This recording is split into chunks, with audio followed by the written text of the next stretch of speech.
I'm a television producer. I produce an unscripted documentary, scripted, all things creative. Probably every reality unscripted show, maybe my finger was in it in some sort of way, but I've done shows like The Real World, I've done The Challenge, I've done Housewives of Atlanta, Married to Medicine, Rhythm and Flow, The Chrisleys, uh, Yar Shahidi Talk Show. The first show that I produced, um, it had to be the Real World Road Rouge Challenge. That had to be where I got my first producer credit. And normally something like that I would remember because I remember the first day of my first official PA job, the date. Like I remember that day because I was just so happy. It was just like none other. But I think my first producer job probably came from the Real World Road Rouge Challenge. And that show, I did 13 seasons of that show. That show taught me everything. That show, I learned how to direct. I learned how to run a crew. I learned how to manage talent. I learned about trade outs and integrated marketing. Um, I learned how to get along with people. I learned how to produce international television. It's stuff I forget about. Date my mom, because I'm that old. I did early MTV reality stuff. So my first job as a PA, I was very excited because I was still in New York. I had left Violator Management. I had met a young lady at a networking party because at this time, this is early 2000s, networking parties, that was it. That's how I got my job at Violator Management in the first place. That's how I ended up leaving Atlanta, by going to a networking party. Met someone at a networking party. She sent her boss an email about me saying that I met this young lady. She's great. She'd be a great production assistant on one of your next shows. And because she was so good as a PA, he just took her word and hired me just off of her word. And then of course, I was a great PA. But my first show was, okay, it was for VH1. And this one, VH1, was still just clip shows. And so I want to say it was All Access NASCAR Fever. It was either All Access NASCAR Fever or 50 Celebrity Breakups. I can't remember which one came first. Um, so there was a time where I could tell you everything about Dale Earnhardt Jr. from doing that show. Like I knew all about NASCAR, but it was a clip show. You know, VH1 was huge for like Driven and all these other, like the celebrity breakup shows. And so as a PA, you're just collecting footage. I worked in the MTV building. This is a big deal in 2004 or 2003, whenever this was. You're at 1515 Broadway in the middle of Times Square. Like that was where I went to work when I left Clark or when I left Violator. So I was like, I made it. This is it. I dreamed of this. So how did Tiffany? What happened that made Tiffany say, "This is what I want to do"? You mean in reality or in unscripted In, or what? in real life, what happened in your life? You know, as a kid or whatever. Oh, as a kid, probably like I saw The Wiz or something like that.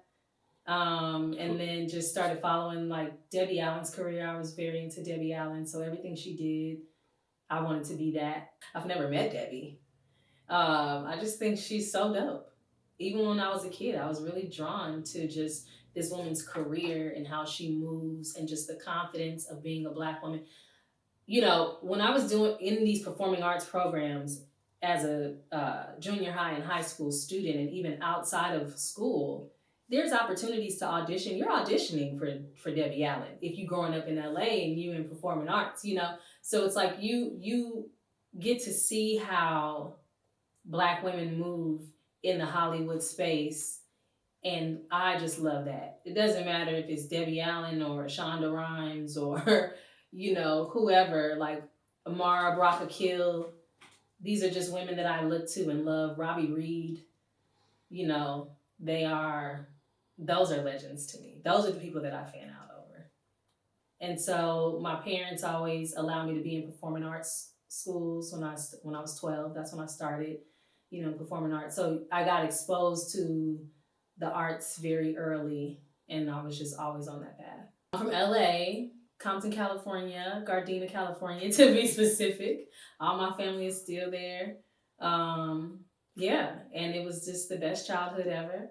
And my parents were cool. You know, they were really, really into music and uh, super pro black family, very close to my grandparents. My grandfather was really into religion and the storytelling and the stories of the Bible, so we talked a lot about that, but nothing like holier than thou, just like them as regular people. And so that had me very interested in just people and learning about people. You know, I traveled when I was a kid with my grandparents. I had a really, really great childhood, great people around me always. Well, I knew I wanted to go to Clark because I heard that Clark had mass media arts and was just had a wonderful communications department, is what I kept hearing about.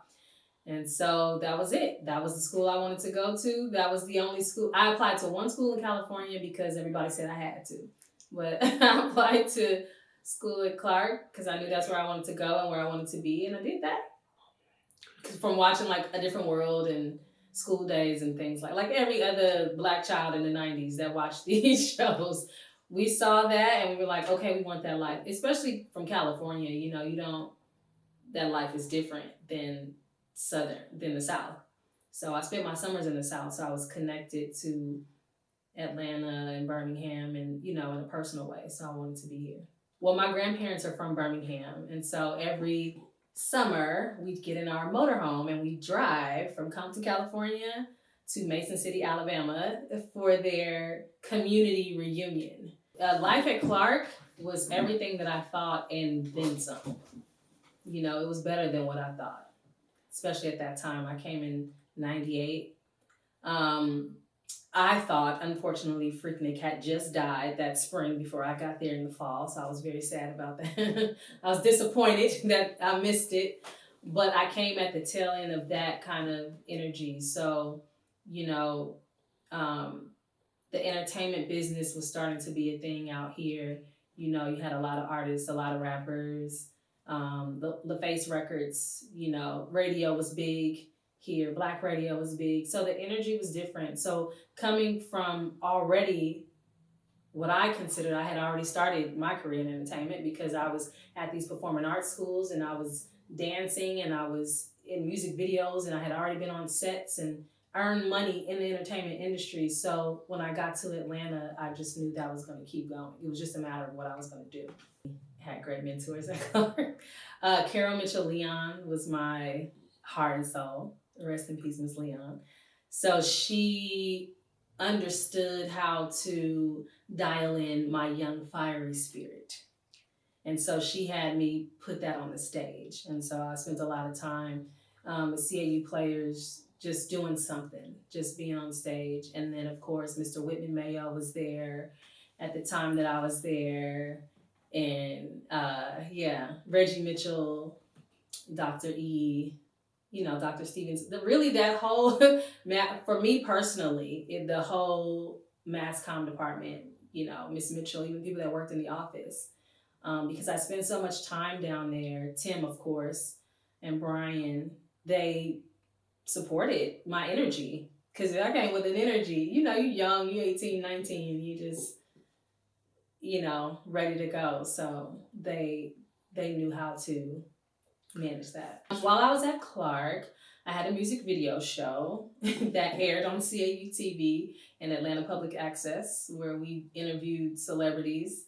So I was in your seat, but on camera still. I interviewed like 50 Cent before he blew up, and Jagged Edge, Ice Cube. Ice Cube was my first interview, and it was terrible, but I thought I had made it, so didn't matter that it was a horrible interview. You know, I was just happy to be there. So I interviewed a lot of different celebrities, and we played music videos. Like this was like TRL in 106 in Park before there was a TRL in 106 in Park. You know, every job to me felt like a big job. I still celebrate like it's the first one. So I started interning at the People Store casting agency out here. And that was a big deal to me. I was still at Clark, so that was a very big deal. And then when I left Clark, I started working at Violator Management in New York.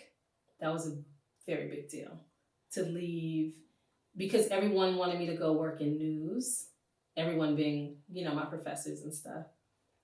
And there were all these opportunities at CNN and places like that, and I just didn't want to do it. It just sounded depressing to me from my personality. And so I was sort of disappointing, the people that had been carrying me through those 4 years, just kind of rebelling in that I didn't want to follow that path. And so I got an opportunity to go to New York, went there, got a job, started working in the music industry first. I'm from intern to PA, receptionist, executive assistant, all of that stuff. And then once I started working in TV, I graduated from assistant to production coordinator to story producer, story assistant, because even at Clark, my interest was always in journalism, always in interviewing and people and things like that. But when I got to Clark Atlanta, I learned a little bit more about production. And so then that grabbed hold of me. So it went from wanting to be an on camera journalist to a producer, which was still on the path because Debbie Allen, that's the whole point, is just to do what she does. The journalism just came from I enjoyed being on camera at that time. Why? Why do you want to get into production? And sometimes people don't know or they just are drawn to it for whatever reason. So, I just encourage people to look at the shows or watch the shows that they want to work on. Like, you want to work on this type of show, like watch that show so you understand as a fan what that show is. Um, for me, I was obsessed with The Real World on MTV. That was the biggest thing, at that time. It was the only reality show, so it was definitely like the biggest thing at that time. And they came to Clark while I was a student. They were filming there, and everybody was trying to get on camera. I'm like, I'm trying to meet people behind the scenes. I'm trying to get a job. And eventually worked with those same people however many years later. Production and reality, I mean, it is not easy because it's a lot of things. You're creating a machine, basically. Like for all of the shows that you watch, there's a machine that's behind the show. And so you have to create that machine, and you're working with all these different people and experts and non experts that help put this machine together. So you have to really be ready to work if you're going to be in production. And please don't do it for the money because it ain't what you think it is. It's only when you stick in it, when you hold on to God's unchanging hand, do you then see maybe one day the teenage bit of money that you thought that you may have dreamed of when you were a kid, thinking that it was going to rain down on you. Don't do it for the money. Do it because you have the passion to do it. I've had a lot of great producers that I was able to work under, as I was coming up, through production. And all of their advice still sticks with me. And I'm able to then say that now to younger producers that are coming up under me. And that, I mean, there's Leola Westbrook, who did a lot of shows like Top Model and a lot of the shows on Bravo, and she's even about to produce the latest season of Potomac, which if she's about to produce Potomac, then these women, they're about to bring it. They're about to come with it. It's going to be a very interesting season. I had an opportunity to work with Ava DuVernay, who gave me a lot of great advice, and just her presence alone, it was everything I needed to experience, and how we get to show up and how we get to choose how we show up and set our own mandates for things, So I've had some great mentors. I feel that it is a deep part of my purpose to be a part of this bridge of Black America and Africa. And so I am in the midst of working on a project right now that I think contributes to that. That is like my ultimate thing. Well, I'm just going to do what I know, which is telling stories of real people and make it look so beautiful. That's what I've learned. Do what you know. What has been your proudest moment in your production life? Mm. Um, there's a lot of those moments. Some of them are really like deeply personal for the cast members that I work with. Um, Getting to show it for people.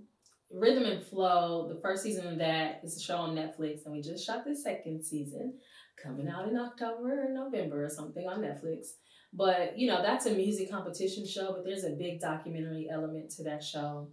Um, and that documentary element is my greatest contribution to that show because that's my style of film and television. But just being there with these kids as they're going through what to maybe the average viewer just feels like a competition reality, but it's not. It's more than that. Like their lives are on the line, their families are on the line. So being able to show up for them, even though it's still a job for me doing this show, but regular me, deep down personal me, getting to show up for people in these situations, those are always really proud moments. And also, there was a show that I worked on. Uh, it was called To Rome for Love, where we took all these black women to Rome, and they lived in a beautiful villa, and they were basically looking for love. Just kind of tapping into that Italian men love black women, and they do, by the way. But watching these women, all very different, um, just kind of live out this experience, a very, very vulnerable experience on camera. They didn't get into fights. It wasn't salacious television. Probably why you didn't see a season two. That's a different story for another day. But I was very proud of that show and how all those women showed up. And what I was even more proud of was that was the first time, and this was 2017, where I had all these black women that were on set behind the camera, whether they were associate producers, field producers, casting director, the casting director, Jackie Pittman, the creator of the show. I had never experienced that before. And so I was able to call all these younger women to my office and say, this is the first time this has ever been like this. And it was their first time too. So we made a pact on that show before we even started filming that we were going to show up as ourselves. We were not going to code switch. We were going to scream out loud when something wasn't right because we were doing a show about black women and their personal experiences. And that was just a moment for the four of us that we still today really hold closely to us. Some of the people that I went to Clark with that are in the industry, we're all doing different things. A lot of directors and director of photography, um, actors, music industry executives. Like we really can. Clark Atlanta is up and through black entertainment, not just black entertainment, but we black in entertainment. We are up and through Hollywood, okay? Whether you know it or not.